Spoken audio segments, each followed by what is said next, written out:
네, 2020년 9월 29일 이정훈입니다. 추석이 다가와서 상당히 좋은 날이어야 되는데 뭐 그렇지 않은 일들이 계속 벌어지고 있습니다. 오늘 아침 제가 늦잠을 자면서 동아일보를 보니까 뭐 심란한 제목들이 많이 나왔습니다. 추미애 보좌관에게 장교 연락처 줬다. 문 대통령 대단히 송구. 그런데 김정은 상황은 각별하다. 주호영 야당 원내대표인가요? 우리 군은 북한 군인들이 북한으로 갔던 우리 우리 공무원한테 공무원의 몸에 연유는 뭐 먹는 우유 그게 아니라 연료유 북한 표현이죠. 석유란 얘기입니다. 석유를 몸에 발라 태워라. 북한군 통신문을 입수했다 우리 군. 이런 제목들이 나왔습니다. 자, 이것들을 보면서 참 심란합니다. 뭐 추석 신나지도 않고 경기도 불경기고 뭐 최악의 불경기고, 문 대통령은 무슨 뭐 NSC 뭐 안보 관계 장관 회의를 했다고 참석했다고 하는데 사진도 한 장 없고, 또 그러니까 또 이전에 뭐 수석 비서관 회의에 나와갖고 모습을 드러내고 대단히 송구하다고 사과하고, 정신없는 나라가 됐습니다. 우리 동아일보의 정현웅 논설위원이 잘 썼던데요. 헝가리 유람선이 침몰해갖고 사고 났을 때는 대한민국 경찰을 보내서 수습 작업에 참여하게 할 만큼 열성을 보였던 게 이 정권입니다. 근데 북한 땅에 우리 공무원이 가서 피살돼서 엽기적으로 처리가 됐는데 아무것도 안 하겠다, 미안하다, 양해해달라 하는 게 대통령의 모습입니다. 이걸 어떻게 설명을 해야 될까요? 헝가리 할 때는 그렇게 국민을 위하는 정권인 척하더니, 그리고 추미애 씨가 그렇게 중요한 사람입니까? 대한민국의 법무부 장관 한 사람이 추미애밖에 없습니까? 이렇게 시끄럽고 하면은 자기 보좌관한테 누구한테 전화 걸라고 전화번호가 중국까지 밝혀졌으면은 한번 교체는 검토할 수 있는 거 아니에요? 사법적으로 처리는 못하더라도. 참 답답합니다. 이인영 씨라는 사람, 통일부 장관이라는 사람은 북한이 2번이나 사과한 건 이례적이다. 야, 당신은 운동권 할 때 그렇게 했어?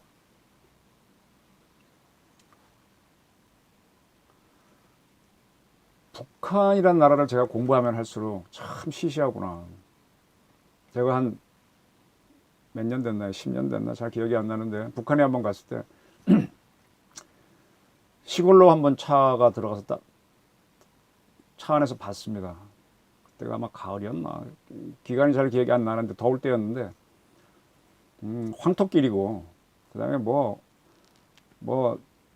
큰 물이 지나간 다음인지 강이 움푹움푹 파여 있고, 아이고, 제 기억으로는 제가 가본 나라 중에서 좀 가난한 나라가 라오스였던 것 같은데, 라오스보다 못 살거나, 도시는 평양은 조금 나은 것 같아요. 근데 시골은 라오스 수준인 거라고 봤는데, 그러한 나라를 우리가 너무 두려워하고 너무 각별히 생각하는 세력들이 많아요. 주사파 세력들, 친북 세력들. 그리고 북한이 갖고 있다는 핵이 문제인데, 핵 하나 때문에 너무 북한을 과대평가합니다. 이렇게 절절 매고 있습니다. 이렇게 매다 보니까 일본이 만약에 일본에 우리 국민이 가서 뭐 일본법을 어겼다고 해서 피격이 돼가지고 태웠다 그러면은 문재인 정부 이러고 나갈 겁니까? 일본의 총리도 아닌 일본의 무슨 자민당의 한 부서가 통립원 보내서 일본 총리가 미안한 뜻을 전하라고 했다라고 2번 얘기하면 감사합니다 그럴 겁니까? 아주 좀 이게 코미디 좀 안 했으면 좋겠어요. 그래서 오늘 제가 드리는 말씀은 뭔가 하면요, 참 유감스럽지만은 이제는 문재인 정권 붕괴 내지는 문재인 정권의 무력화에 대비해야 된다는 얘기를 좀 하고자 합니다. 문재인 정부는 끝났습니다. 이제 통치력을 상실했습니다. 물론 법적인 통치력하고 또 그런 건 유지해 가겠죠. 이상한 말 하는 사람이 있으면 잡아가고 그런 힘을 하겠지만은, 이게 항용 유해가 아니라 항용은 추락입니다. 이게 이제 이런 모순을 해결할 수 못하는 거거든요. 이 모순을 돌파할 힘과 논리가 있어야 되는데, 아니면 억지적으로 강압적으로라도 이 문재인 정권이 하나 꾸민 하나 사건이 있잖아요. 촛불 시위가 커졌을 때 기무사에서 저걸 꾸몄다 그랬죠. 계엄령을 꾸몄다고. 거짓말이었잖아요. 근데 지금 정 안 되면 이 정부가 계엄령이라도 해서 이걸 누를 힘이 있는지, 민주정권이라고 조장이 안 돼. 그럴 힘이 있으면 하십시오. 그렇게라도 해서 이걸 끌고 나가지 못하면은 이제는 불능일 겁니다. 제 기자적 감각으로는 이제는 문재인 정권 말 듣는 사람 없을 겁니다. 이 문제는 문재인 정부를 좋아하는 사람도 문재인 정부를 지키고자 하는 문바나 대깨문 또는 문 대통령 자신도 이런 상황을 알고 대비를 하셔야 된다는 얘기입니다.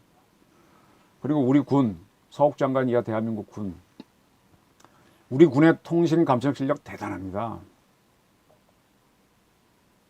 대단합니다. 근데 지금 이번에 아주 어설프게 이렇게 하다 보면은 자꾸 이제 우리 감청 능력만 드러나요. 뭐 북한이 하루아침에 이제 감청 장비, 통신 장비를 못 받고 계지만은 중국은 알아채고 자기네 장비를 바꾸고 거꾸로 우리를 감청하는 시스템으로 갈 겁니다. 그래서 이제 굉장히 위기가 시작되는데 여기서 이제 대한민국 안보 시스템이 다 드러날 거예요. 아, 대한민국은 저렇게 움직이는구나. 아, 저런 맹점이 있구나. 저도 보고 있는데 저보다 수가 높은 일본이라 중국은 더 잘 보지 않겠습니까? 그래서 대한민국이 굉장히 위험해질 겁니다. 그 문제는 이제 포스트 문을 대체할 세력이 없다는 거죠, 지금.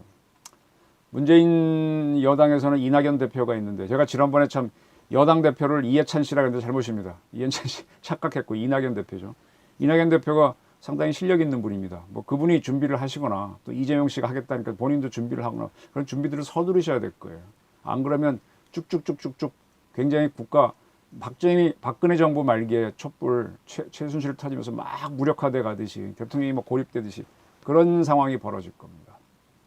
이 비슷한 상황에서 위기를 돌파했던 사례는 제가 몇 번 말씀드렸지만 87년 6월 항쟁 와중에 전두환 씨가 국민의 요구를 받아주면서 정권 재창출을 했다. 받아주면서 했다. 6.29 선언 받아주면서 했다. 그게 하나의 뭐 잘 돌파한 사례고 실패한 사례는 박근혜 대통령은 탄핵까지 당하고 국가를 위기로 무너뜨리고 그 다음에 더 능력이 없는 문재인 정권을 태생할 수 있도록 기회를 줬다라는 문제입니다. 지금 문재인 정부는 전두환 모델을 따를 것이냐 박근혜 모델을 따를 것이냐 기로에 서 있습니다.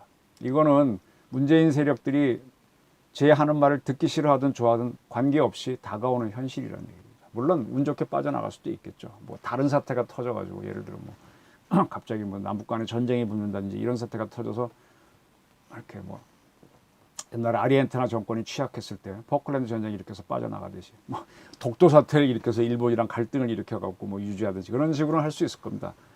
근데 일반적으로 보면 어렵다고 보입니다. 네. 이 서훈 씨가 지난번에 제가 그 북한 통지문이 하루 사이에 바뀌었다 이렇게 방송을 했지 않습니까? 제가 한 거에 대해서 약간의 의심을 품는 분들이 있는데 그 25일자 그 원문을 갖고 있느냐 제가 공개했음에도 불구하고 안 믿는 분들이 있는데 제가 요 전전에 방송한 그러니까 그 통지문이 바뀌었다라고 하기 전 그 전날 유튜브에 보시면요 25일자 그 청와대 사이트에 떠 있던 그 원문 그대로 캡처해 놓은 게 있습니다. 화면 그대로.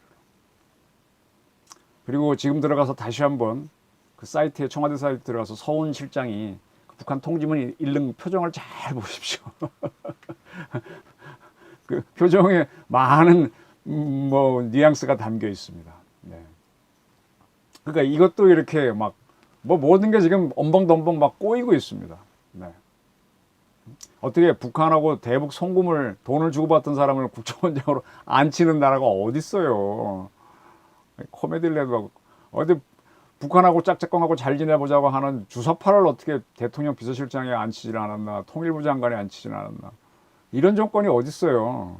대한민국 헌법이 그런 거 하라고 돼 있습니까? 헌법대로 하려면 NSC를 열든지 무슨 뭐 법적 근거도 없는 안보장관 회의에서 결정을 내려서 갈라 그래요 대통령이.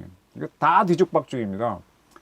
그래서 지금은 포스트 문재인을 준비하라. 이낙연 씨가 준비하든 이재명 씨가 준비하든 아니면 다른 분이 준비하든 여당에서. 그다음에 야당에서는 뭐 김종인 선생이 준비하든 뭐 주호영 씨가 하든 홍준표가 하든 준비를 해야 될 것 같습니다. 안 그러면 대한민국이 추락할 것 같습니다. 그래서 그 힘이 없는 정권, 그다음에 논리상의 모순에 빠지는 정권, 사태 판단을 잘못하는 정권은 대한민국 끌고 나가지 못합니다.